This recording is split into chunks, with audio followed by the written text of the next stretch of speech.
Hello and welcome. I'm Len Cannon along with our investigative reporter Jeremy Rogalski here on the KHOU 11 Facebook page. And tonight we're talking about a story coming up tonight on KHOU 11 News at 10 on air. Jeremy has a story that you will find annoying and frustrating. You are talking to homeowners in a red-hot housing market who buy their dream homes, have it built, and they get right to the finish line and stuff starts... Whack! They get hit with a 2x4, they so to get speak. whacked. Yeah, exactly. So explain to the viewers what is happening here at the very end that is so frustrating. Well, let's set the stage first. You said it. It is a hot real estate market, and it's a seller's market. What do we mean by that? We mean lots of buyers, low inventory. So that supply-demand kind of scale is really tilted, and it's tilted in favor of the builders. They are in the driver's seat. So to answer your question, would-be home buyers chasing their dream, right? Right. Biggest purchase of their life. They sign the dotted line, they enter into a contract, they put down their earnest money, and they watch the thing go up. Construction's underway. They're exciting. It's a great time. They're picking out the colors and the flooring and the cabinets and everything that goes into that. And then somewhere along the timeline, a lot of times, right near closing, Len, they get the rug pulled right out from under them. That would be so annoying. What happens? The builder actually cancels the contract. But before they do that, they demand more money. And they demand more money for what? First of all, they're demanding thousands of dollars more, 10,000, 20,000, upwards of that. So we're not talking chump change here. And they're saying that, hey, we've had increased building materials costs in the pandemic, supply chain issues, there's labor shortages, we have all these extra costs. So they go to the would-be buyer and they say, hey, we need $10,000 more, we need $20,000 more, take it or leave it. And a lot of people, when they're staring at that, they budgeted and there's no more wiggle room. And so they say, we can't do it. And the builder cancels the contract. All right, so is this unethical, illegal, what?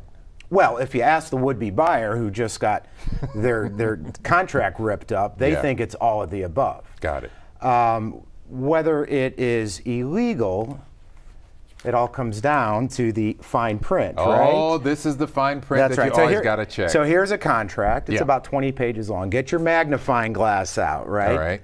The clauses in a lot of these, they're written, these contracts are, Len, very one-sided, slanted in favor of the builder. Got it. And so in the contract, there is language that you can find that says something to the effect of the seller's right to terminate without default.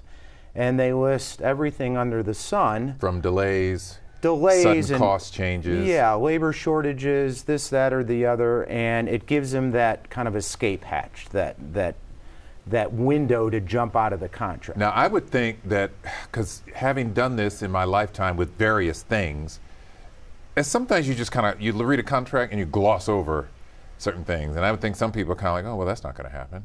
Well, not only that, but sometimes people just don't read it. It's a lot of legalese. It's a lot of, over a lot of people's heads. But here's the kicker, all this, and I don't want this to get lost. So they demand, the builder does, thousands of dollars more. And if the buyer says, no, we can't do it, the contract gets ripped up. But what's happening is, at a later time, sometimes the very next day, the builder is putting the home back on the market, relisting the home. Not for the increase it was telling that original buyer, but maybe double that or triple that. Okay, so wait a minute. So if the increase to the buyer was about the sudden cost, but then they relist it and it's even more than what they said the extra cost was, then what's the extra money? Well, that's the question. And if you ask the builders that we interviewed, that you're going to see at 10, they think it's a money grab. They think it's all about greed. Because if the builder was just trying to recoup those supposed additional costs, why raise it more? Why double it on the open market? Well, the market bears that because, again, bone dry inventory, huge demand. So it's really what many call a troubling practice that's popping up. Yeah. So I want people who are watching us on our KHOU 11 Facebook page, if you have any questions, if you've experienced this yourself, or you want to know, well, what do I do in a situation like this? Hit us up on our Facebook page and we can discuss it, because as you said, the market has been red hot for a while now. People keep saying, well, there's a bubble coming. Well, it is not here yet. Yeah. So what I'm wondering is, you know how when you buy a house and you go with a lender and you can cap for a certain amount of time the interest rate you're going to pay. Right. Right? Can't you go in with a builder and say, okay, this is what we've agreed to, let's cap it until we get to closing? Well, the buyer, who's most of the time not an attorney, thinks that a contract's a contract. Right. I signed it. It's an agreement between one side and the other side. But again, the fine print comes into play. So we interview these consumer complaints through the Better Business Bureau. I've known Dan Parsons, longtime president over there, for 2 decades now. I said, Dan, what can consumers do? He's like, listen, pay an attorney. It doesn't have to be a specialized real estate attorney, but just somebody who's familiar with contracts. To eyeball it. To eyeball it. If it costs you $500, $1,000, it's worth it, he says. Now, is that builder going to say, oh, we'll remove this clause entirely, or we're going to rewrite the contract?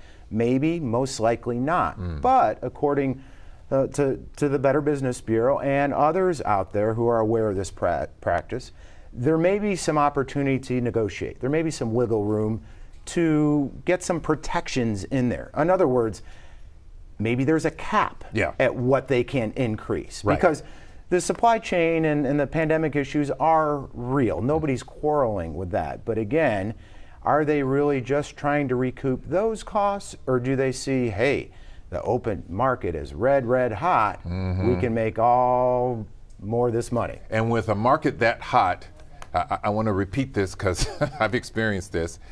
The folks who are selling you things are not your friend. They're in it to make money. And if at the last minute it means they can pull the rug out from under you, sometimes they will, as hard as that is to swallow. Now, it's important to be fair. Let's not broad brush, right? Okay. Because we review these consumer complaints, and they're not across the board. A couple of certain builders are popping up, but how many builders are there in the Houston Houston area? Untold numbers. Yeah, certainly dozens, if not hundreds, right? And so it's not a industry-wide practice. So then it raises the question, well, why are some builders pulling this shenanigan and others aren't? The one couple we interviewed tonight who had a bad deal, a deal goes south, wound up going with another builder, and everything went smooth in the same red-hot market. So I'm curious, I wonder if they went with another builder, if they did anything about the fine print in the contract, or was it even necessary? That's a good question. I don't know how much, deeper they looked at things. Because if it were me, I would be like, look, okay, this time I'm either hiring a lawyer or I'm looking, I'm saying, can we either change this? Sure. Or lock it in, or put a cap on how much it can go up? Don't know the specifics of that, but I do know the outcome, and the outcome was that second builder they went with, smooth sailing. And so I think the takeaway from that is, do your homework, go online, look at the Better Business Bureau. If you're going with builder XYZ, look them up, see other people's experiences. This is the biggest purchase of your life by far, right? And so, but clearly what part of the thing here is, if you look from the builder's perspective, the market is in a place that is, it's advantageous to them. They can sell at prices that they never thought they could, say maybe 4 years ago, all right? So suddenly, hey, now even with my extra costs and everything, I can do really well. So to be fair, they're just simply saying, look, I'm sorry, but the contract allows this. If you cannot pay, we'll relist it, And again, if you talk to many observers, we're talking about a one-sided affair going in. Right. So be aware of that, be cognizant of that, have a trained set of eyes, look at it to spot the red flags, to eyeball it, as you say, and at a minimum, raise that issue with the builder. Going in. Absolutely. Before anything gets built. And if they're ironclad and they dig in their heels and say, this is it, take it or leave it, well, better on the front end than getting your hopes and your dreams all worked up only to be shattered near the end. Absolutely. So once again, if you have any questions about what we're seeing, a few cases that Jeremy is talking about where people are building homes, and at the very end, before closing, the builder says, you need more money to come up with, my costs have changed, delays, et cetera, reach out on our KHOU 11 Facebook page. If we miss you here live and take some of the questions, and Jeremy will be following the page here even before the 10 o'clock to be able to answer some of your questions. My mother used to say, and I love this phrase, you talk about like getting information up front so maybe you can make changes. You have not because you ask not. So it's good to ask. Yes, indeed. Even if they balk, you know, at least you know where they stand and you know where you stand and you make a decision whether we're going to. So you're not blindsided. You're not blindsided. Right. You know. Erica writes in, this is what I'm in the process of doing right now. I close at the end of May. This is terrifying to me. Erica, we hope you watch and we hope our comments are helpful to you. Read that contract, Erica. Selling inflated to buy inflated, another comment. It's all stupid. Heather writes in. Selling inflated to buy inflated. This is very scary. Someone else writes in.